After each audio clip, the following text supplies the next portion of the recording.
Trolling loadout. Hey everybody, this is Michael with Asymmetrical Preparedness. In this video, I'd like to talk about loadout kit for the modern Minuteman, the partisan, the guerrilla warfighter, the combatant prepper, whatever term you wish to use. A lot of people will comment, I'm pretty sure, about me LARPing. Well, you know what? You know what LARPing is? LARPing is training. So darn straight I LARP. Yeah, it's good training. How else do you think you're gonna train? Do I think I will need all this someday? Man, I hope not. But I'll tell you what, why not have it and be ready, be prepared, be trained, know how to use all this stuff, have it set up properly for if and or when it does happen. I would much rather be ready. Prepping is living insurance, like I always say. And we, as preppers, are proactive, not reactive. We can't wait until an event to get training and equip ourselves for the requirements of what we're gonna have to do in that event. Now all this is not for everyone. This setup, this equipment, this training, this skill set is for people that are of this mindset, are warriors, are of the age group and the physical capability to do so. And I'm not saying just men. Women can be war fighters also. Most of it's up here, but a lot of it has to do with your physical ability also. But that's kind of a side tangent, kind of going off on a side tangent. This isn't necessarily about the whole idea of it. This is about the loadout kit for SHTF.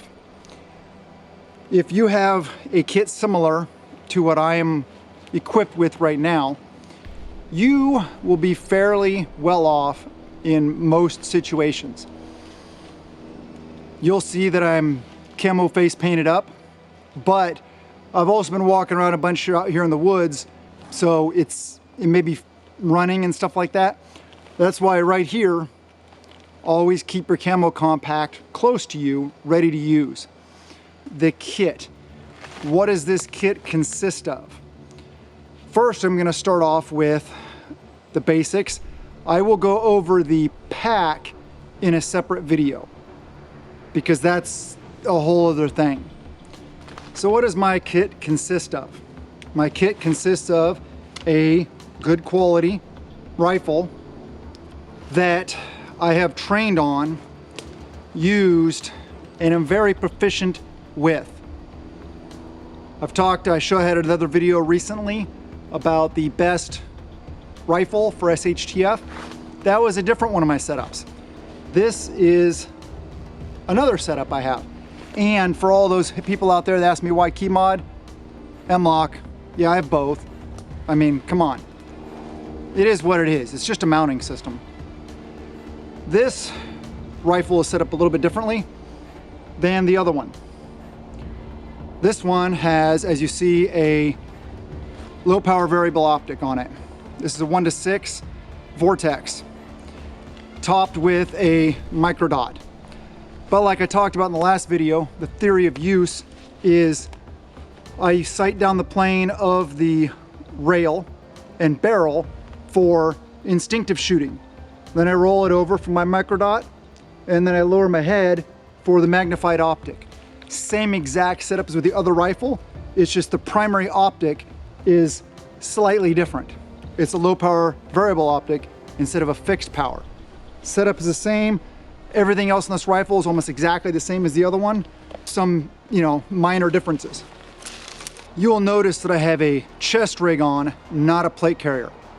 Why not a plate carrier? It's not really the topic of this video, but I feel I have a plate carrier, but that I feel in most situations in SHTF, I'm probably gonna be running a much lighter rig like this than a full plate carrier. I won't necessarily need all that protection all the time. I like having a variety of different setups. This is what this one is. So let's get into the chest rig. This is my chest rig setup for long range reconnaissance, patrolling, and general usage in an SHTF scenario or in some kind of combative role. Now, the chest rig is set up to be pretty much standalone versus my plate carrier setup is set up in such a way that I use it in conjunction with a war belt. This setup does not have the battle belt. Why? Predominantly, my pack strap from my hips to shift the weight back and forth from my hips to my shoulders and back needs to be there. For long range patrolling, I want the ability to adjust my pack to put the weight on my hips, to take strain off my shoulders, and vice versa. So that is why I'm going with a chest rig backpack combination. Because of that, this chest rig has a lot more stuff on it than my really slimline, lightweight chest rig. Let's go in more in detail right now. Now we're getting to the specifics of the gear. Since I'm doing that, I want to start off with, like I showed you guys earlier, on my belt line, on my pants belt. What do I keep there? I told you guys, keep a dump pouch. Yes, this is just a really cheap, I don't like this dump pouch. I think it's a Condor, but it's like, it's all rigid and stuff, and I really love the Tactical Tailor Fight Light dump pouch I have in my battle belt. That is an awesome one. This is okay, and actually how I wear it with this chest rig and my pack, the way I have on my waist strap on my pack, I have a double mag pouch. And what actually, it works out pretty well because the way this rides is the mag pouches go over this lip here.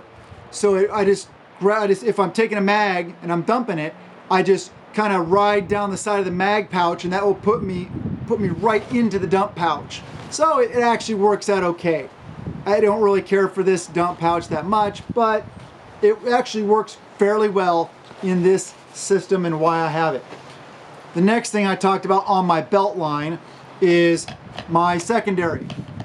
Glock 19 with a TLR1 HL tack light.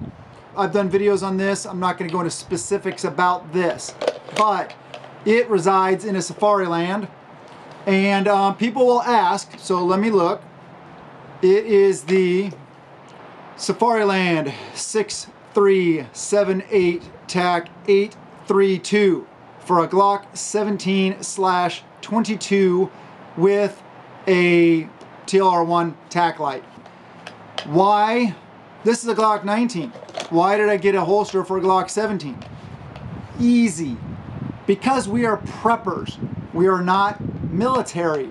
So, if I get a holster for a Glock 17, I can put a Glock 19 in it.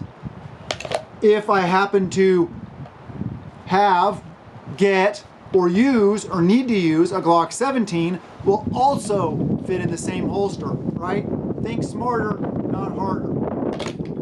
I do have the, I forget who makes it, but this little bump mod here for the thumb, highly recommended.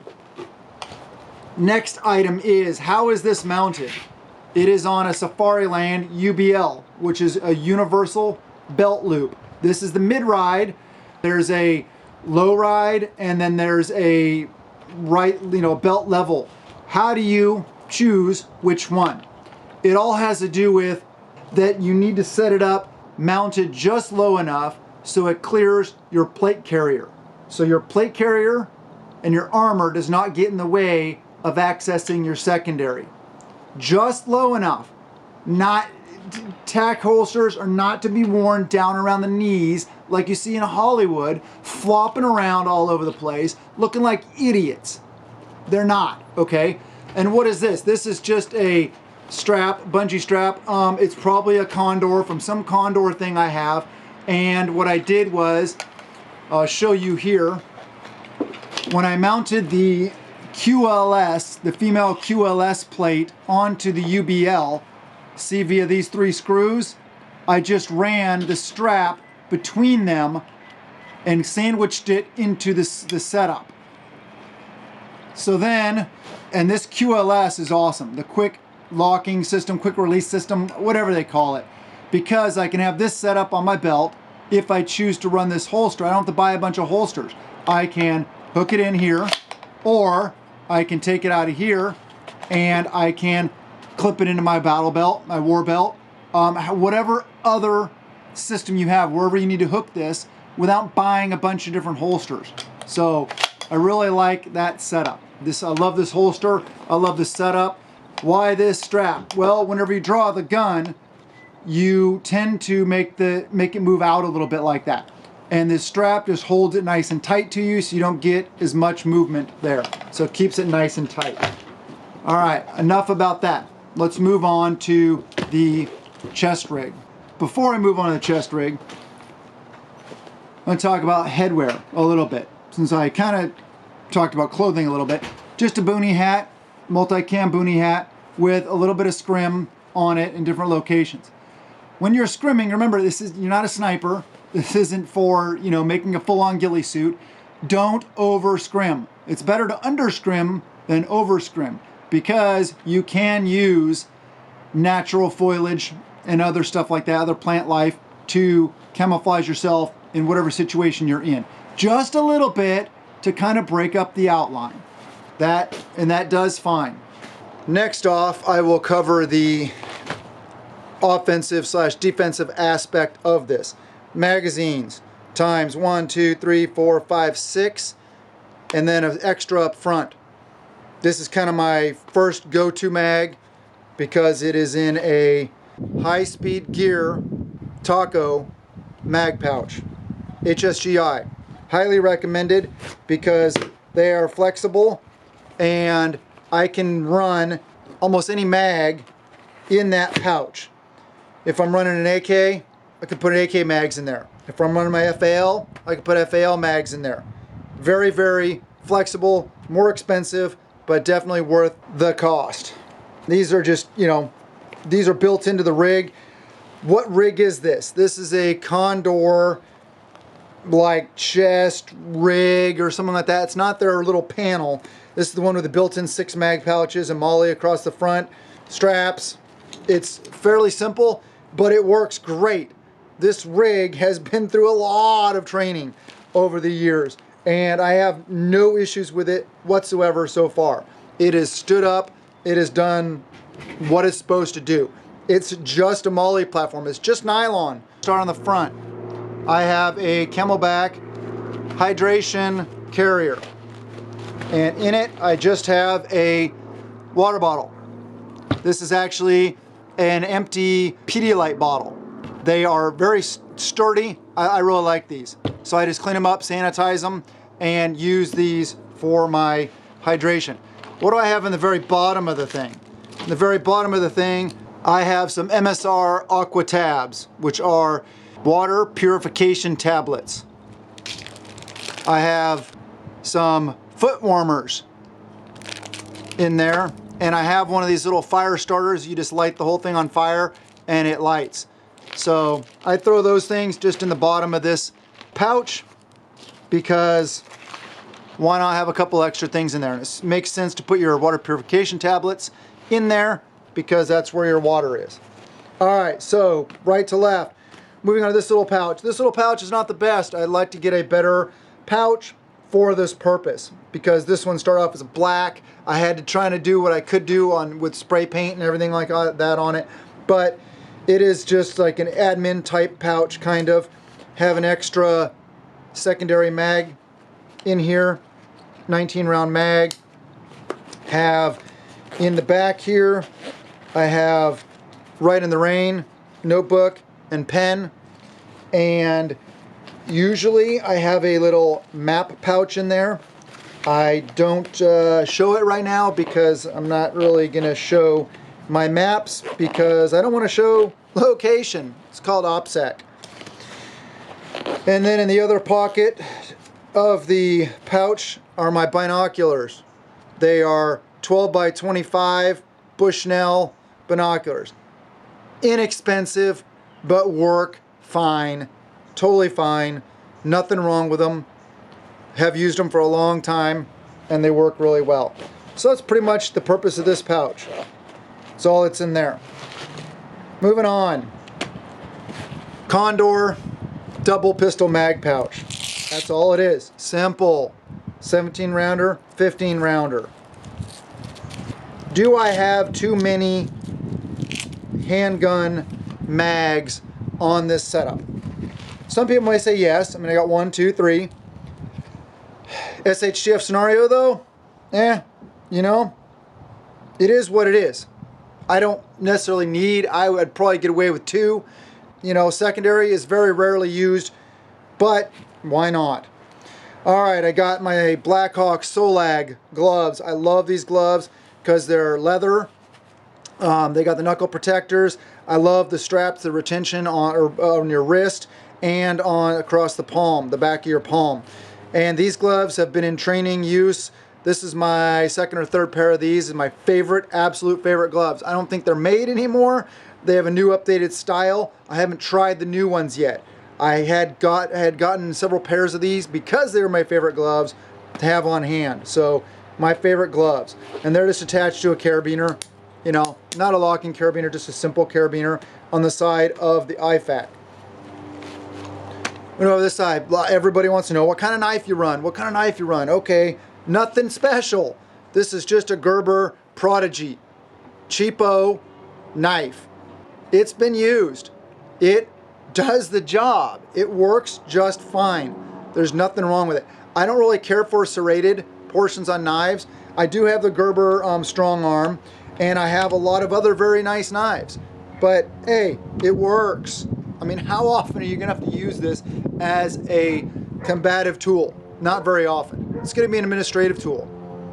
So this will perform its function just fine. IFAK. This is the Bearfac from Bear Independent and Refuge Medical. Highly recommend it. It is a great IFAK. I'm not gonna go into the contents of the IFAK right now. It's a good quality IFAK. So a lot of people say it's expensive. Yeah, well, how much is your life worth? So, and I'm not sponsored by them whatsoever. They did send me this and gave it to me for free to check out. But other than that, they don't give me any money, nothing like that. It's just, it is a very good product, all American made, and I stand by it. Can you make an IFAK for cheaper? Maybe. Is it as good? Maybe. But anyway, it is what it is. All right. Finally over here, I just got a little, this is a Marine Corps. It's a double mag pouch and Desert Marpat. What is in it? Well, this, you love this, isn't it? This bag started off as this blue. It's one of those watertight bags. A little girl and I kind of used different color Sharpies to make it a little less blue. Now, is it perfect? No. But hey, you know, I'm not in a financial situation to go out and buy fancy stuff all the time. So it works for me, and it's just in one of these little dry bags. You undo this. What is in here?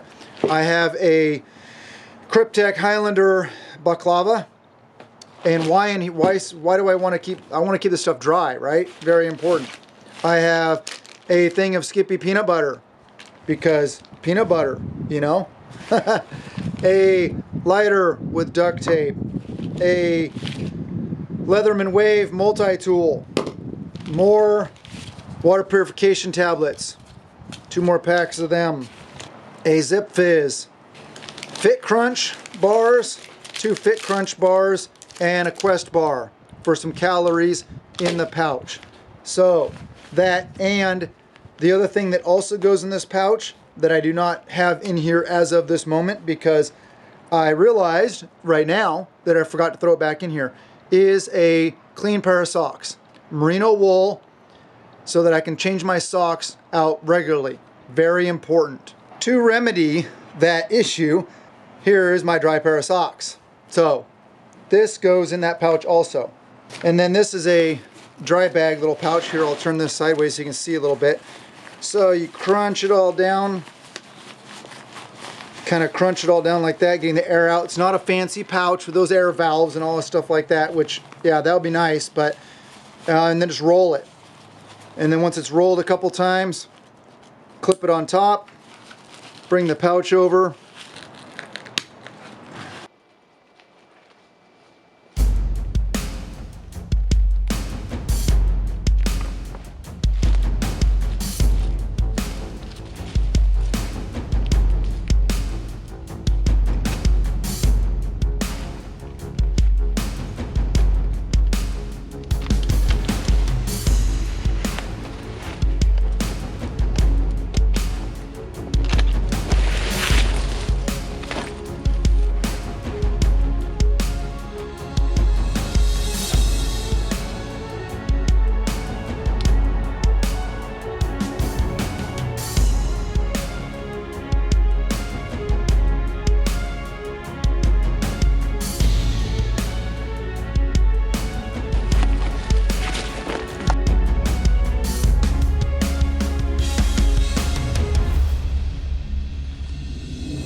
what items do I keep in my blouse?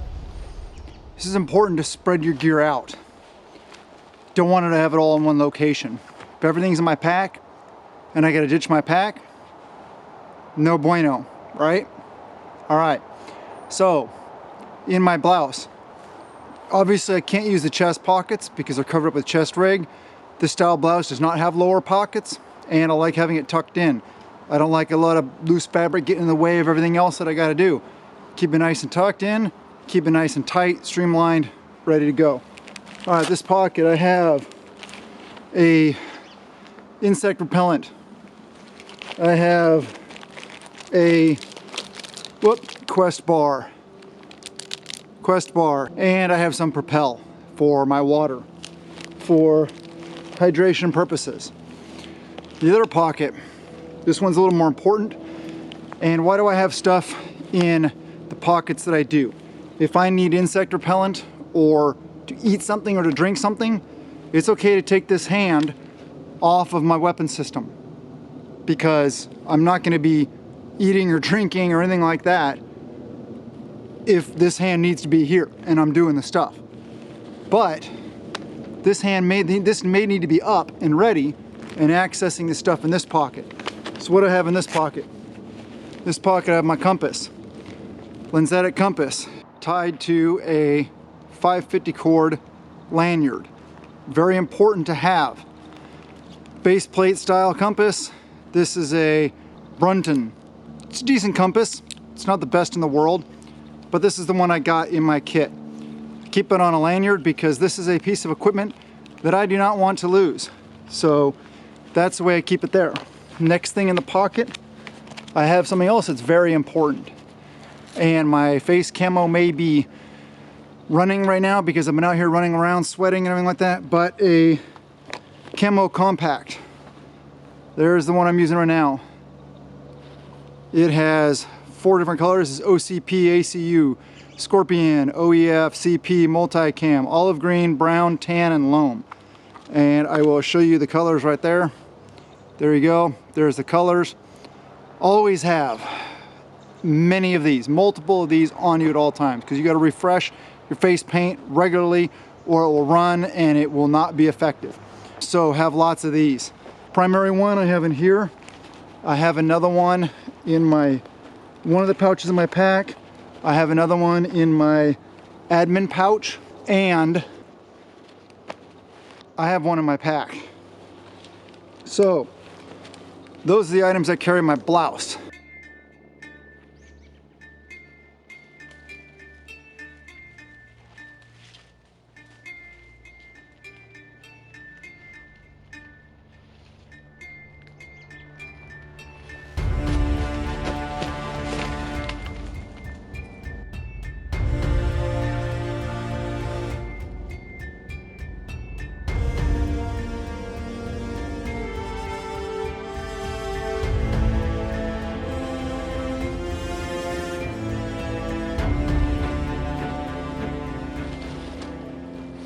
Let's talk camouflage a little bit. I'm going to do a separate video on that, showing camouflage effectiveness and stuff like that.